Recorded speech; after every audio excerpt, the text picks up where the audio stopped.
Prometheus, sculptor of man, far-seer and foreseer, stealer of fire, teacher of the arts and sciences. You saw mankind groveling in the mud and filth like animals, their spirit broken, and you could not bear to see it. You mustered your clever will, your transgressive, creative will, and stole fire from shining Zeus. Enlightener, patron of mankind, you lifted us from the mud and taught us the arts of civilization and high culture. You showed us what it is to live freely and nobly again. You opened our eyes. You gave us the power of gods.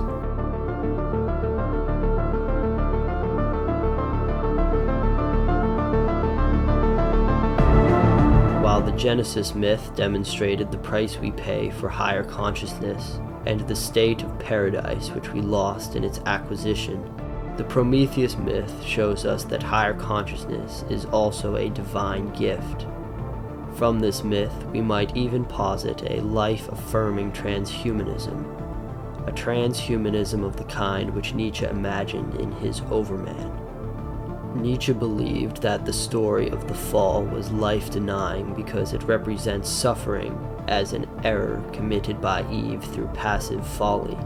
He contrasted this with the active sin which Prometheus commits by stealing fire from Zeus. Nietzsche writes, "The presupposition of the Prometheus myth is to be found in the extravagant value which naive humanity attached to fire as the true palladium of every ascending culture.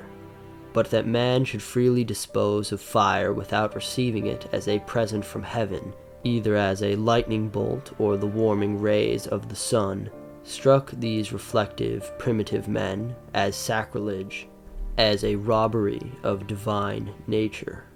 Thus, the very first philosophical problem immediately produces a painful and irresolvable contradiction between man and God, and moves it before the gate of every culture like a huge boulder. The best and highest possession which mankind can acquire is obtained by sacrilege and must be paid for with consequences that involve the whole flood of sufferings and sorrows with which the offended divinities have to afflict the nobly aspiring race of men. This is a harsh idea, which by the dignity it confers on sacrilege contrasts strangely with the myth of the fall, in which curiosity, mendaciousness, deception, susceptibility to seduction, lust, in short a series of preeminently feminine affects, was considered the origin of evil. What distinguishes the Greek notion is the sublime view of active sin as the characteristically Promethean virtue. With that, the ethical basis for pessimistic tragedy has been found, the justification of human evil, meaning both human guilt and the human suffering it entails. In the first video in this series, we reinterpreted the fall as active and life-affirming, and interpreted Eve's theft of knowledge as a Promethean act. But even with this reinterpretation, the story of the fall highlights the suffering which higher consciousness brought upon us by separating us from our instincts and from nature. Prometheus redeems this suffering and justifies the price we pay for knowledge. In this way, Nietzsche's point stands. While Genesis highlighted the role of the feminine in our evolutionary history, the myth of Prometheus highlights the role of the masculine will to power and justifies Eve's theft of knowledge. Mastering fire allowed our ancestors to cook meat, which likely contributed to the rapid growth of our brains. Mastering fire gave us a source of warmth, which allowed us to conquer the cold and migrate to the northern hemisphere. Fire allowed us to forge more powerful weapons and tools from bronze and iron. In short, fire unlocked everything we needed to create high civilization. The towers and spires of cities which reach towards the lofty clouds, the revelations of artistic vision, the innovations of science, even the shining bronze and plumed helmets of heroic warfare were created by our Promethean will to rise above our condition. Prometheus teaches us that life is not survival alone. In us, and in all life, there is a divine fire, a will to transcend, a will to overcome, to progress, towards what end only nature knows. The flame of life does not smolder and sputter meekly in our hearts. It hungers for the heights, for the ecstasy and frenzy of creation, and for the exaltation of the created. With the acquisition of higher consciousness depicted in Genesis, our species lost the blissful and ignorant state of instinctual animal living, and with Cain's conquest of Abel, we lost also the nomadic, pastoralist lifestyle which most closely resembled our pre-human, hunter-gatherer existence in nature. Agricultural living is by default filthy, lowly, and crushingly oppressive.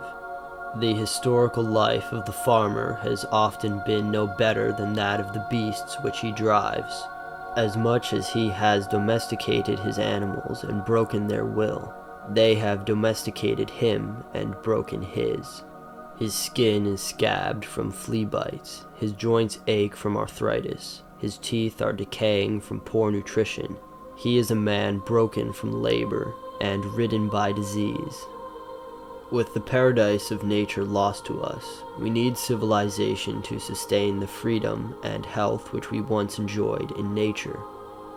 The conditions of high culture, of art and science, require the Promethean will, the will to test oneself against the gods and steal power from them with daring and cunning. But life in ascent is rare, and always there is the pull of the insectile life of the anthill.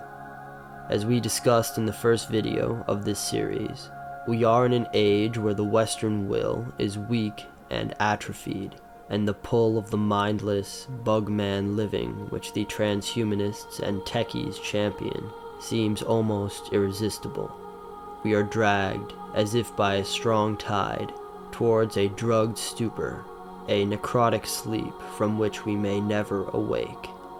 And all the while, gaunt cronies and would-be tyrants dream of leaving humanity behind for a world of machines.